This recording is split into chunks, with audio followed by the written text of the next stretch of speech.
ಮತ್ತೊಮ್ಮೆ ಜಗತ್ತಿಗೆ ಕೊರೋನಾತಂಕ ಎದುರಾಗಲಿದೆಯಾ? ಕೋವಿಡ್-19 ಸೋಂಕಿನ ಮಾದರಿಯಲ್ಲಿಯೇ ಪ್ರಾಣಿಗಳಿಂದ ಮನುಷ್ಯರಿಗೆ ಹರಡುವಂತಹ ಅಪಾಯ ಹೊಂದಿರುವ ಹೊಸ ಬಾವಲಿ ಕೊರೋನಾ ವೈರಸ್ ಚೀನಾದಲ್ಲಿ ಪತ್ತೆಯಾಗಿದೆ. ಇದು ಕೋಟಿಗಟ್ಟಲೆ ಜನರನ್ನ ಬಲಿ ಪಡೆದ ಕೋವಿಡ್ ಭೂತ ಮತ್ತೊಮ್ಮೆ ಜಗತ್ತನ್ನ ಆಕ್ರಮಿಸಲಿದೆಯಾ ಎಂಬ ಆತಂಕವನ್ನ ಸೃಷ್ಟಿ ಮಾಡಿದೆ.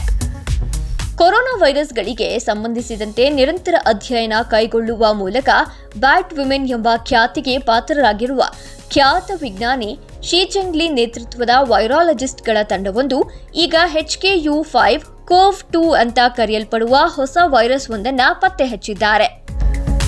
ಚೀನಾದ ಸೌತ್ ಚೈನಾ ಮಾರ್ನಿಂಗ್ ಪೋಸ್ಟ್ ಪತ್ರಿಕೆಯೇ ಈ ಬಗ್ಗೆ ವರದಿ ಮಾಡಿದೆ. ಕೋವಿಡ್ ಸಾಂಕ್ರಾಮಿಕ ರೋಗಕ್ಕೆ ಕಾರಣವಾದ ವೈರಸ್ SARS-CoV-2ಗೆ ಈ ಹೊಸ ವೈರಸ್ ಕೂಡ ಹೋಲುತ್ತದೆ ಅಂತ ಸಂಶೋಧಕರು ಕಂಡುಕೊಂಡಿದ್ದಾರೆ. ಇದು ಕೂಡ ಕೋವಿಡ್ ಸೋಂಕಿನಂತೆಯೇ ACE2 ಅಂತ ಕರೆಯಲ್ಪಡುವ ಮಾನವ ಜೀವಕೋಶಗಳ ಒಳಕ್ಕೆ ನುಸುಳಬಹುದು ಅಂತ ಹೇಳಲಾಗಿದೆ. HKU5-CoV-2 ಅನ್ನೋದು ಮೆರ್ಬೋಕೋವೈರಸ್ ಉಪಕುಲಕ್ಕೆ ಸೇರಿದ ಕೊರೋನಾ ವೈರಸ್ ಆಗಿದ್ದು, ಇದು ಕೂಡ ಮಿಡಲ್ ಈಸ್ಟ್ ಉಸಿರಾಟದ ಸಿಂಡ್ರೋಮ್ಗೆ ಕಾರಣವಾಗುವ ವೈರಸ್ ಅನ್ನ ಒಳಗೊಂಡಿದೆ. ಹೊಸ ವೈರಸ್ ಮಾನವ ಜೀವಕೋಶದ ಒಳಕ್ಕೆ ಪ್ರವೇಶ ಪಡೆಯಬಲ್ಲದು ಮತ್ತು ಇದು SARS-CoV-2 ಮತ್ತು NL63ಗೆ ಹೋಲುತ್ತದೆ ಅಂತ ವಿಜ್ಞಾನಿಗಳು ತಿಳಿಸಿದ್ದಾರೆ.